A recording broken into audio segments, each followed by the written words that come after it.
In the name of Allah, the most beneficent, the most merciful. Assalamu alaikum. My name is Professor Muhammad Masood. Welcome to our channel Easy English with Professor Muhammad Masood. ये हमारी art of translation की video है और इसमें हम पढ़ेंगे rule number 96. Before I start this video lesson a very short thing, एक मुख्तसर सी बात कि इंसान को शौक होना चाहिए, यानी ज़िंदगी में आप जो कुछ करना चाह रहे हैं या जो कुछ बनना चाह रहे हैं उसके लिए आपके अंदर आप शौक होना चाहिए आपका। यानी अगर आप शौक होगा आपको तो आप 100% कामयाब हो जाएंगे, लेकिन शौक के बगैर जिंदगी में सक्सेस नहीं मिलती। और इस वीडियो लेसन के अंदर जो हम अब पढ़ने जा रहे हैं इसमें कुछ इस तरह के जुमले हैं जैसा कि बाकी चीजें कहाँ हैं, या बाकी क्या बचा है, या बाकी पैसे कहाँ हैं, या बाकी मालूमात कहाँ हैं। अच्छा, मैं इसको 1 मिनट बिल्कुल आपको अच्छी तरह एक्सप्लेन करूंगा और I hope you will learn a lot. आप बहुत कुछ सीखेंगे कि हम बाकी का ट्रांसलेशन कैसे करते हैं। यानी इसके लिए मैं ये नहीं कह सकता कि बाकी की इंग्लिश ये एक लफ्ज होती है। आइए अब हम देखते हैं कि बाकी की इंग्लिश हम कैसे करते हैं, यानी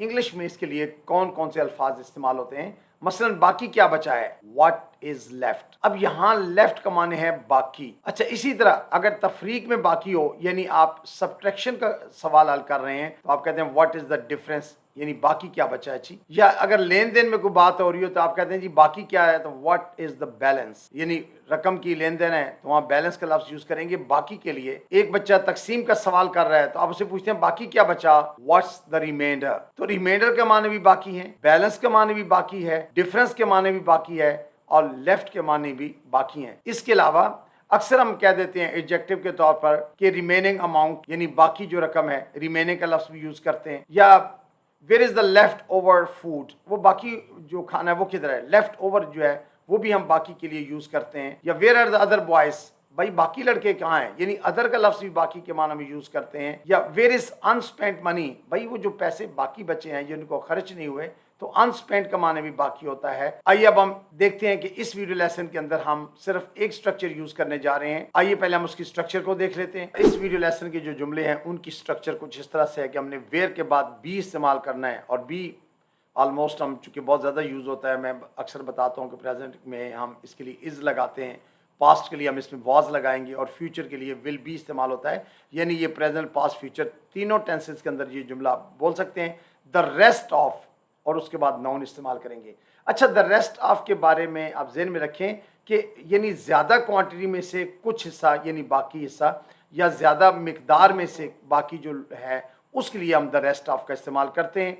आइए अब इसके एग्जांपल्स को देखते हैं और उससे हमें बात और क्लियर हो जाएगी। बाकी पैसे कहाँ हैं, where is the rest of money. अब देखिए यहाँ ज़्यादा मनी की बात हो रही है कि कुछ पैसे खर्च हो गए हैं, तो where is the rest of money, यानी बाकी पैसे कहाँ हैं।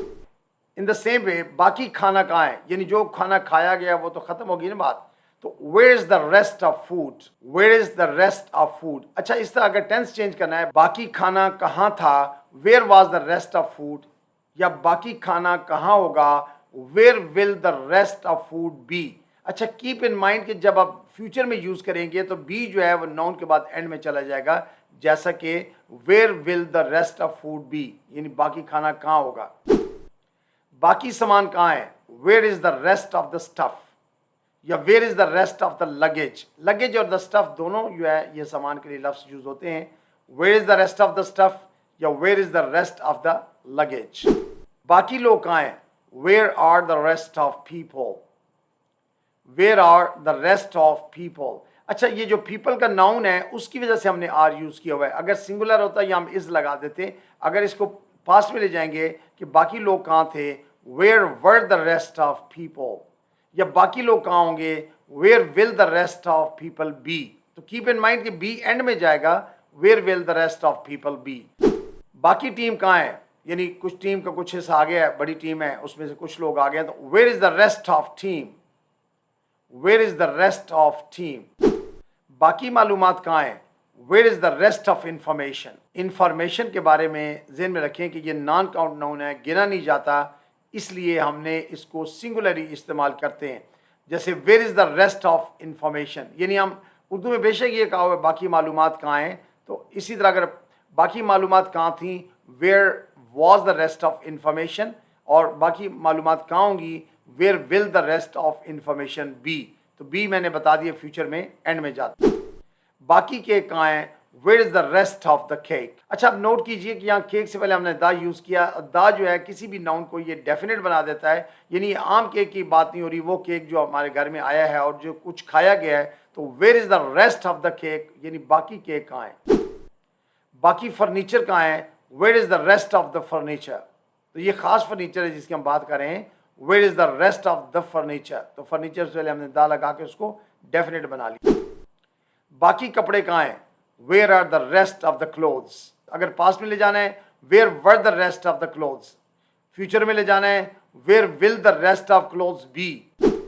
बाकी गिलास कहाँ हैं, where are the rest of the glasses, अगर पास्ट में है where were the rest of the glasses, future में होगा बाकी गिलास कहाँ होंगे, where will the rest of the glasses B.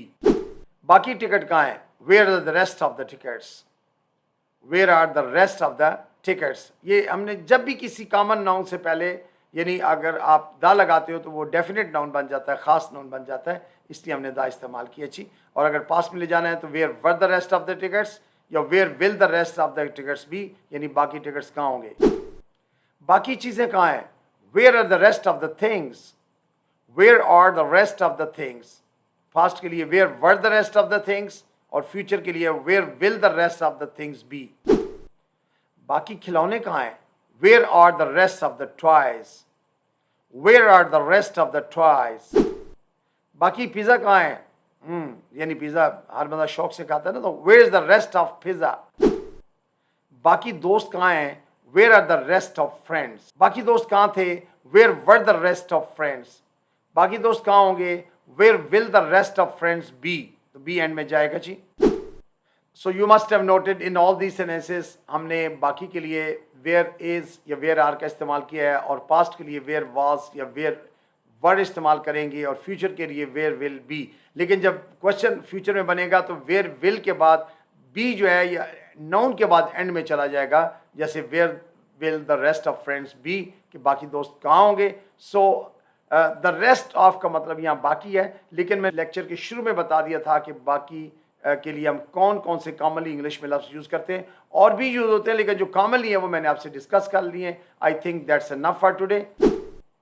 Thank you very much, wish you best of luck, take care, good bye for now.